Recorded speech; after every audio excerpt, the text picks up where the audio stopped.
on 105.9 FM and streaming worldwide on the WMAL app. O'Connor and Company. 8:36 now. In 30 minutes, we'll hand it off to Mercedes Schlapp's favorite on-air media personality, Chris Plant. The reality is Vince Colonnese is my favorite. I don't know what you guys are talking about. What? Nothing. Nothing. You're so sensitive. My gosh. Larry, you're my favorite. You know that. Alongside Mercedes Schlapp. Just wait for Chris to be here and say that. Alongside Mercedes Schlapp, I'm Larry O'Connor. Joining us now is Todd Bensman, Center for Immigration Studies. And I guess it's just a fait accompli that the tragic situation in Haiti is going to show up on our front door, right? I mean, this is a tale as old as time, Todd Bensman. Yeah, that's right. The island nation of Haiti is collapsed. It's failed. It is now a failed state. I think we can all say that. Gangs control the entire country. Starvation is in the offing. And so, of course, Haitians are boarding sailboats and heading our way. The New York Post just reported that the small Border Patrol station out in the Florida Keys is warning that they are going to be overwhelmed very quickly if these boats are allowed to land. And the question becomes for the Biden administration, what are they going to do with these very first boats that may or may not reach the Florida Keys? Now, these are sailboats. Remember, there's no fuel, so they're sailing. And so there's still a few days off. The Bahaman Coast Guard is picking up more and more of these boats, but surely lots of them are going to get through. If the Biden administration does not come up with a repatriation plan, then we could very well, and lets them land and then processes them all in like they do at the southern border, then, it's very likely that we're going to end up with a mass marine migration crisis out there. We've seen this sort of thing before. The thing to watch for is whether the Biden administration lets them in or comes up with some way to turn them back and deter them from this. Let me ask you this, Todd. So there is word also that the Biden administration is looking at Guantanamo Bay as a possibility to basically house these Haitian migrants. Is that what you're hearing on the ground? And also, we also see that the U.S. Coast Guard, that they've been ordered to fly these illegal Haitian migrants and allow them to enter America through South Florida.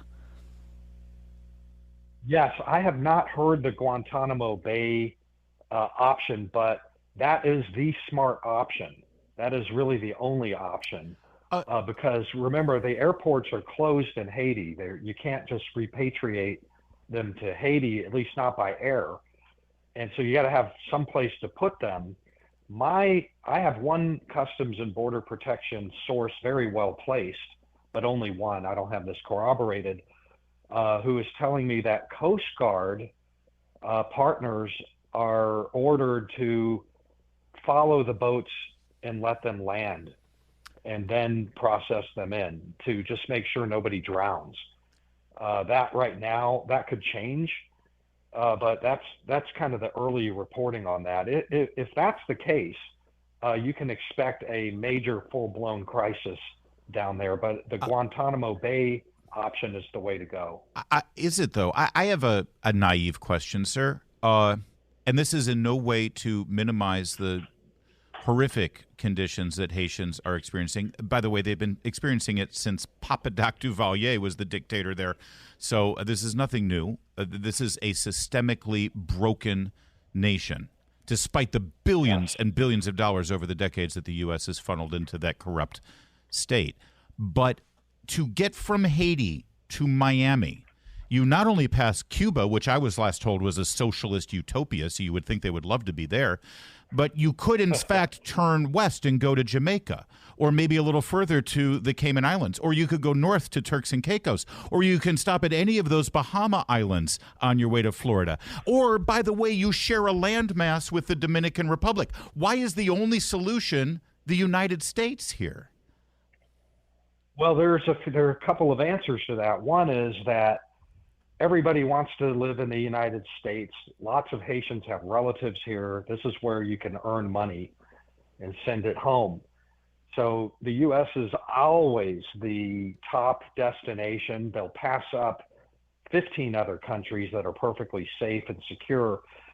But the other reason is that, these small Caribbean nation states don't want Haitians to show up. If they allow the Haitians to land if they interdict them at sea, they're going to have a major problem on their hands, expensive problem. And I think that the Coast Guards and the leaders in some of those small island nations are going to be happy to just let these sailboats keep right on going. So instead it becomes our problem. And you're right, everybody wants to come here. But I was told that the whole idea here of refugee policy and people seeking asylum is that you go there temporarily, and then when things go back to order, you go back to your country. Clearly, they want to come here because they want to stay here. One other question here regarding our asylum policy. It seems to me this is actually a legitimate case for a refugee seeking asylum in the United States. It actually does fit the criteria. But the fact is the Biden administration has so exploited our asylum policies to basically allow anyone into this country and stay for a decade until they get their hearing that an American like me who actually feels compassion for people who deserve asylum, I've become jaded now because Biden has exploited what we've got. Well, first of all, asylum is for people who are persecuted by their governments. These are economic migrants from a failed state. And well, I mean, they are more than just economic migrants. They are literally, it is a failed state, and there are, cannibal gangs marauding the streets right now. Yes, look, nobody wants to live in Haiti. We get that. The issue there is that there are 11 million Haitians. Right. And I would venture to say that all 11 million would love to come to the United States in the next year or so. Yeah. But, it's a policy question is do we want to absorb a population transfer? And at what point do you cut it off? I mean, you take some, but not others. You have to turn somebody away. At some point, you have to turn somebody away. And that is the real tragedy, because our policy has been to just let anyone in regardless of their need. And so now when we actually have people of need that you could make the case for, we barely have resources left over. We got to leave it there, sadly. Todd Bensman, great stuff as always at Center for Immigration Study. By the way, his book, Overrun, How Joe Biden Unleashed the Greatest Border Crisis in U.S. History, is a required reading for this upcoming election. Thank you, Todd. Great talking with you. Thank you. You bet. It is